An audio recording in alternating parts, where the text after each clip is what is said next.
This is your news source evening bulletin for today, Friday, the 29th day of July in the year 2022. I'm Gordon Mosley reporting, and here's what we're tracking tonight. The Guyana Public Service Union is preparing to mount a court challenge to force the government's hand to increase the salaries of public servants in light of the rise in the cost of living and other factors. During a press conference today, GPSU President Patrick Yard said the government is in breach of several local and international laws by failing to bargain with the GPSU on the way forward regarding increases in the wages and salaries for the public servants. Mr. Yard said the government has taken on a hypocritical posture. He explained that while in opposition, the government decried the Granger administration's move to increase the salaries of the executive.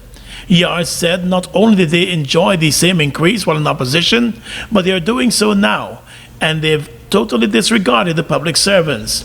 He called out the president for not matching his words with action as it relates to the nation's public servants. In 2016, while in opposition, he challenged the AFC government, as well as the vice president, for his failure to utilize the collective bargaining process. And I will share with you also the newspaper article to that effect. Failure to utilize the collective bargaining process towards determining salary increases.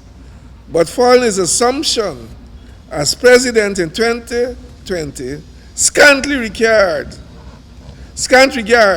was paid to this legal requirement. In 2021, prior to the award of the miserable 7% across the board increase, the president proclaimed that his government was negotiating an outcome with the PSU. And we share that information to you. It was in the press. The GPSU president also contended that the government appears reluctant to better the lives of public servants, noting that the administration continues to announce large budgets and draw down billions from oil sales, but public servants have not been benefiting.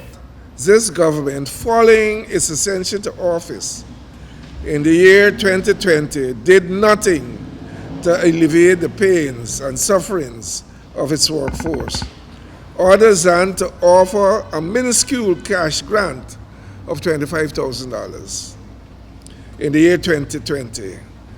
And a year later, a paltry award of a taxable 7% across the board increase, which taken as a whole could not absorb the impact of COVID-19 price increases. Yard said the union was of the view that given the past blunders of the PP Civic administrations, that this current administration would have been different. Action of government appears discriminatory, given that the PSU has written several times since the year 2020 requesting collective bargaining on public servants' wages, salaries, and allowances, to no avail.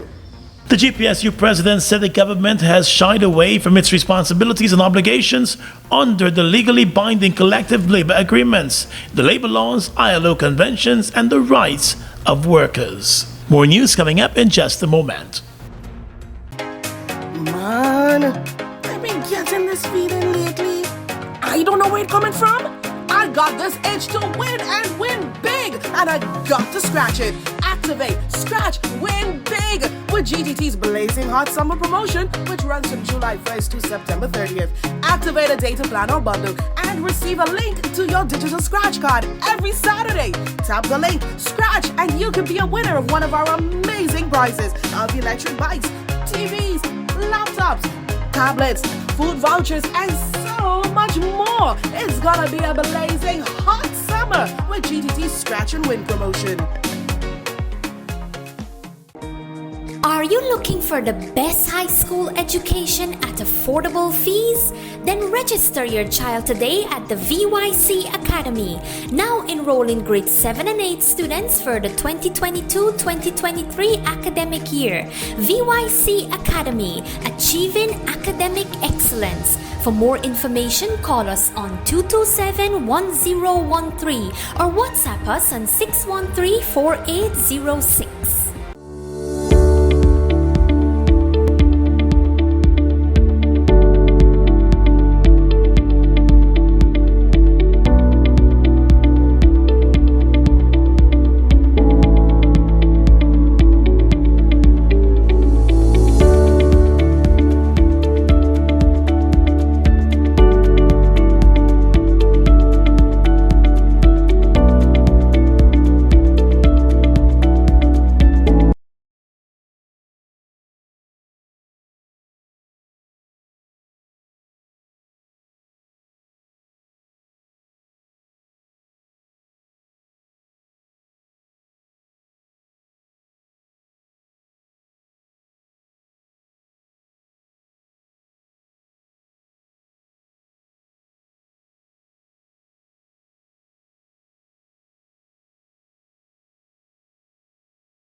Guyana is receiving more profits from oil production than ExxonMobil and its partners in the Stabroek Block.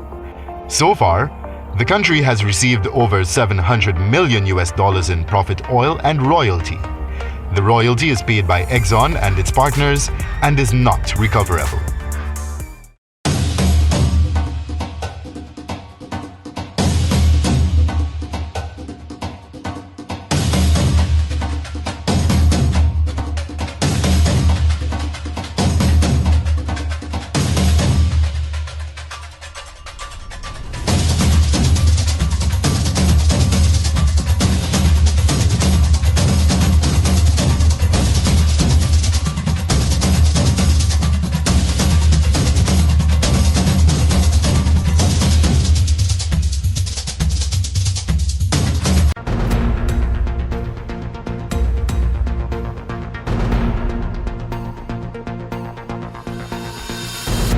Welcome back.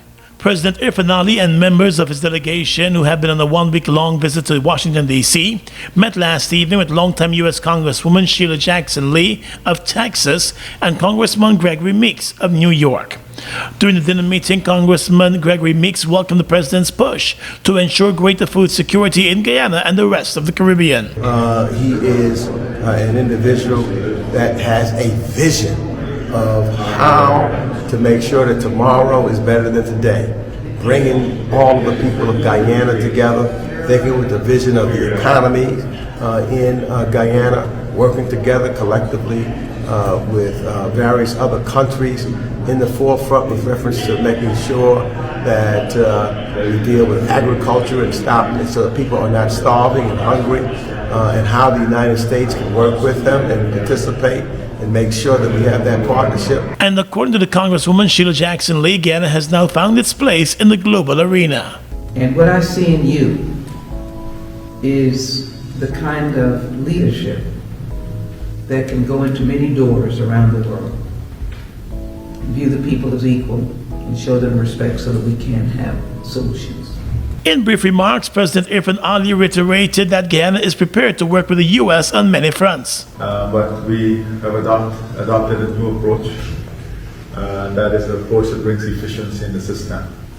An important aspect of diplomacy is networking. And when you build friendship, you must be able to share that network and integrate that network in building trust and enhancing relationship.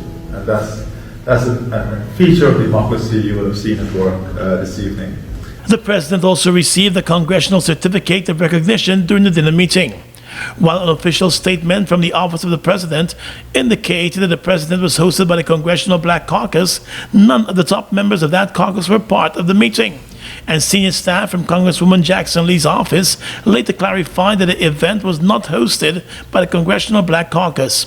The chief of staff of the Congresswoman's office has since indicated that the office has asked the government of Guyana to correct its original release on the meeting. Are you looking for the best high school education at affordable fees? Then register your child today at the VYC Academy.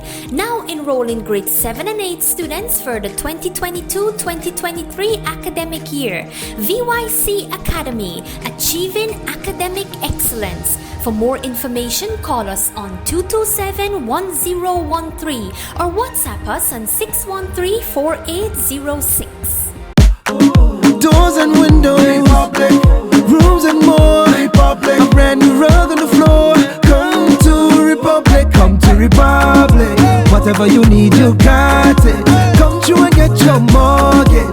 Live the dream with Republic. 95 to 100% financing, 50% waiver of negotiation fees, plus one lucky person gets their mortgage paid in full. Turn someday into today. Talk to Republic Bank about your low-cost mortgage today.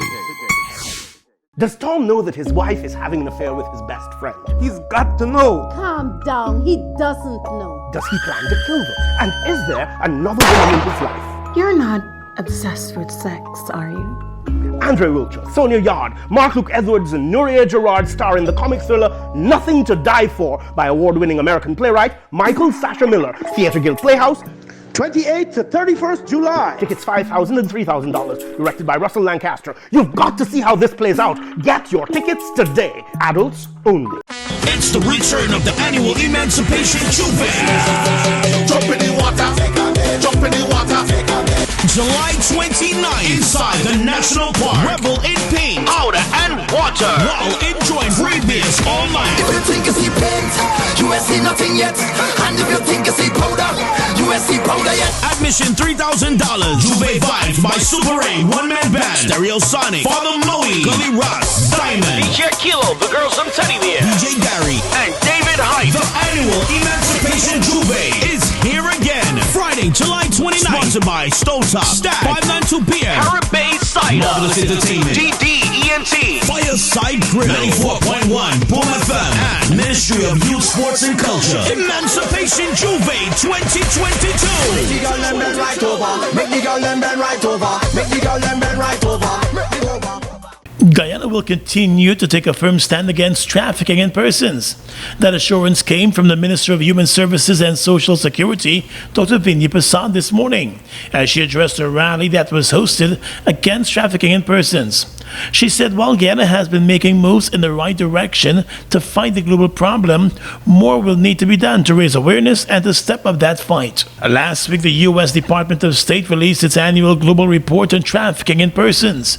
Guyana is on a Tier 1 ranking, which points to trafficking in persons being in existence, with efforts being undertaken by the government to tackle the situation. There has been no conviction of traffickers in the past year, and that is worrying to the U.S. State Department, which recommended that local law enforcement step up their efforts to tackle the problem. That most recent report on trafficking in persons found that in Guyana, the judicial process remained low, with trafficking and other major criminal trials taking an average of 2 years and up to 3 years to be completed. The U.S. State Department has recommended a more robust judicial system to handle the cases. Another accident along the Suzdijk-Linden Highway on Thursday night claimed the life of 69-year-old Marva Alder of Wismar-Linden. Alder was one of the passengers in a taxi that traverses the Linden-Georgetown route when the car suffered a blowout of one of its tires and the driver lost control. Mrs. Alder was pronounced dead at the scene by emergency responders, while the injured driver and other passengers were rushed to the Mackenzie Hospital. A police report of the accident said it occurred around 7 p.m. on Thursday night in the vicinity of Long Creek along the Linden-Suzdijk Highway. The 40-year-old driver, Keon Hope, was heading towards Linden when, according to him, he lost control of the vehicle after its left front wheel suffered a blowout. The vehicle flipped down a ditch after hitting the side of the roadway. 3 of the injured passengers have been admitted to the Mackenzie Hospital, nursing a number of broken bones. A breathalyzer test was conducted on the driver, and there was no trace of alcohol found in his system. The fatal accident is under police investigation tonight. The International Monetary Fund has thrown its support behind Guyana's plans to bring down electricity costs through the landmark Gas-to-Energy project. This project is being supported by ExxonMobil and is expected to bring great relief to the people of Guyana through a massive reduction in electricity costs.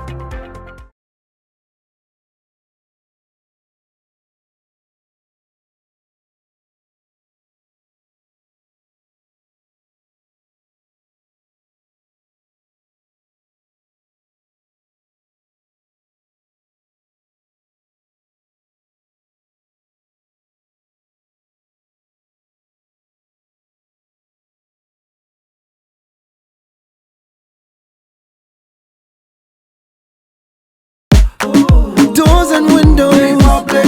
Rooms and more, Republic. A brand new rug on the floor. Come to Republic, come to Republic. Whatever you need, you got it. Come through and get your mortgage. Live the dream with Republic. 95 to 100% financing, 50% waiver of negotiation fees, plus one lucky person gets their mortgage paid in full. Turn someday into today. Talk to Republic Bank about your low-cost mortgage today. Get in the game with Buster. Win a full gaming setup, Xbox X, gaming chair, gaming speaker and headset, or any of over 60 weekly prizes like Oculus Quest 2, Mini 2 drone, Nintendo Switch, and many more top gaming prizes. Check below for details. Fuel it up.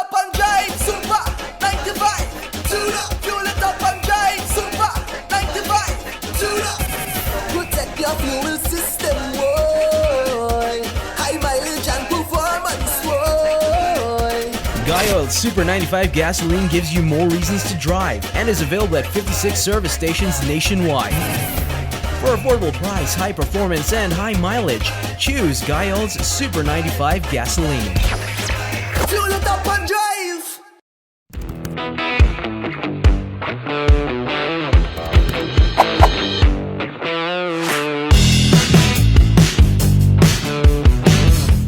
Across the region tonight, London's High Court has rejected the Venezuelan President Nicolas Maduro's latest efforts to gain control of more than 1 billion of Venezuela's gold reserves stored in the Bank of England's underground vaults in London.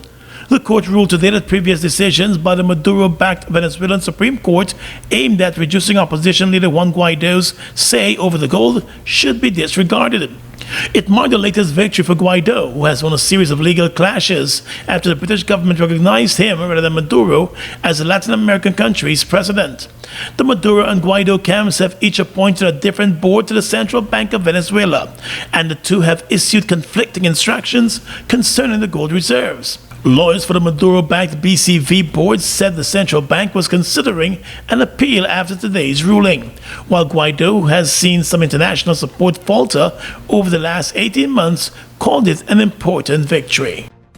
A string of recent arms trafficking scandals in Haiti, including the discovery of weapons in a shipping container labeled as church donations, has ignited anger over a steady flow of U.S. guns that are fueling rampant gang violence in Haiti. Haiti's customs agency on the 14th of July seized shipping containers holding 18 weapons of war, 4 handguns, and nearly 15,000 rounds of ammunition that were shipped from the U.S. to the Episcopal Church of Haiti, which said the documents had been falsified and that it had nothing to do with the containers. Separately, police investigating gun smuggling this month arrested a state prosecutor and a prominent lawyer who, according to the media, served as an advisor to the justice minister. Guns brought illegally to Haiti are often used in gang wars, such as a recent turf battle in one town, which between the 8th of July and the 17th of July left more than 471 people dead. And finally tonight, international news. At least 16 people have died due to historic flash flooding caused by torrential rains in eastern Kentucky. Kentucky Governor Andy Beshear said that he expects the death toll to continue to rise. U.S. President Joe Biden declared the floods a major disaster today and ordered federal aid to help with local recovery efforts. Among the dead are 6 children, including a 1-year-old. More than 23,000 people are also without power in the state. After an aerial tour with the National Guard, the state's governor said the flood is by far the worst he has seen. Parts of the cities are submerged underwater, and some areas are impassable, he said. And that's your News Source Evening Bulletin for today and this week. I'm Gordon Mosley reporting and encouraging you to have a safe and enjoyable weekend.